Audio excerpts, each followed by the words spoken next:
Ago, we talked about Balaam and the donkey and how when God doesn't want you to do something, he's going to put up every roadblock possible to stop you from doing it. And today I want to talk to you about perseverance. I've been alluding to it for a while, so here it is. So I'm going to read to you from Luke 18. Says, there was in a city a judge which feared not God, neither regarded man. And there was a widow in that city, and she came unto him, saying, avenge me of mine adversary. And he would not for a while.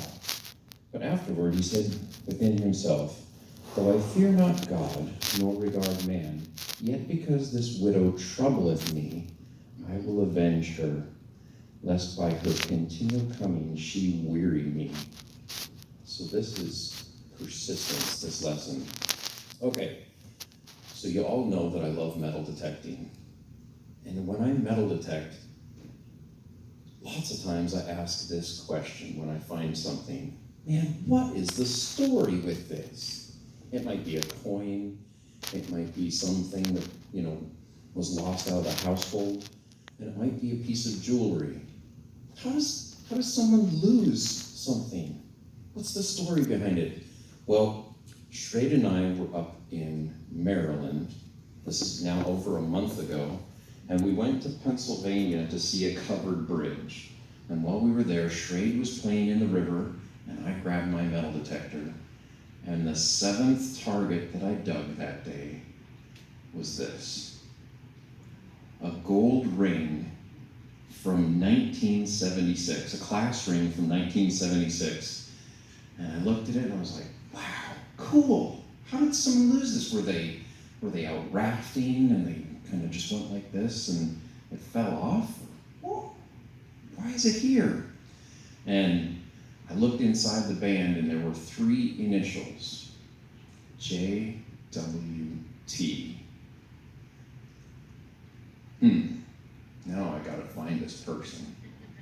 So I called the school and I had the secretary go out to the library and she got the yearbook and she found two people that it could be. And I looked on Facebook for the first guy and I didn't quite figure it was him.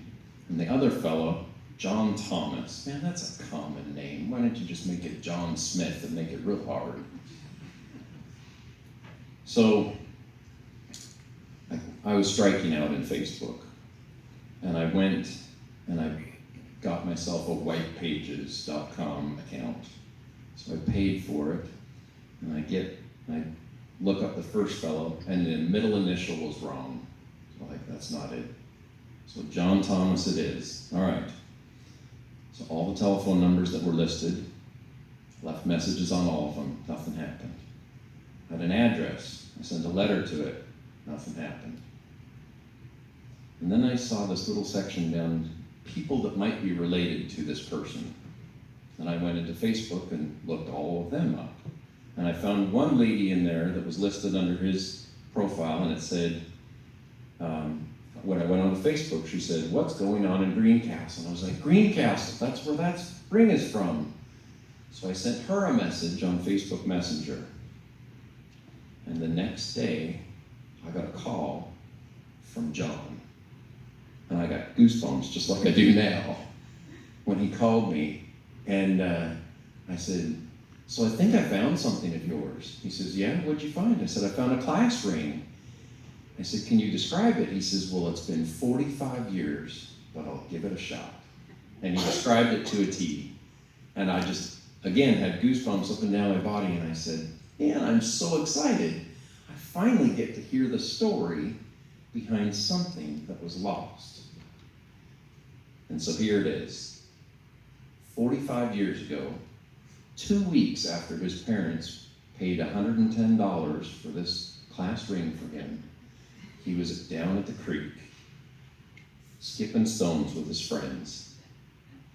And he skipped a stone, and he watched it go across the water, and then there was a splash. And he looked down at his right hand, and his ring was gone. 2 weeks after he got it, after his parents spent $110 for it, it's gone. His heart sunk. He knew when he got home his parents were going to be very disappointed, because though I wasn't really cognizant of the value of $110 back in 1976, it's a lot. A lot. Well, he went down to the creek in the subsequent months looking for it, never found it. And 45 years later, Jeremy, the metal detectorist, found it. And I mailed it back to him a couple Fridays ago when the U.S. Postal Service decided to send it by lame sloth to Nome, Alaska. And it took over close to 2 weeks to get to him. But here it is, John holding his ring after 45 years of it being separated from him. And he went and he visited his mom. And he's wearing it as he gives his mom a hug. And it was just so exciting to be part of this story and to hear how a little bit of persistence pays off. So don't be discouraged when tough things come up and you got a roadblock. Sometimes God wants you to pursue past the roadblock. And this is just one of those instances. Thanks, guys.